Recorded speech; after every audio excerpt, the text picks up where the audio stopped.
Isa lang sila sa mga nilalang dito sa mundo na walang puwang ang galit sa kanilang mga puso.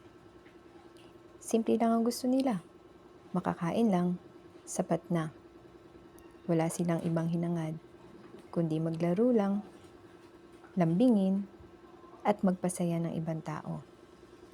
Kahit sino ka man, kahit kriminal o do bandits ka man, magpapahag sila sa'yo. Wala silang pakialam anong klaseng nilalang ka man. Nagpapasalamat ako sa Diyos na kahit sa maikling panahon, hinayaan niya rin akong maging nanay ng isang dambuhalang nilalang na ito. Arnie, my dino baby, mahal ka ni Mama.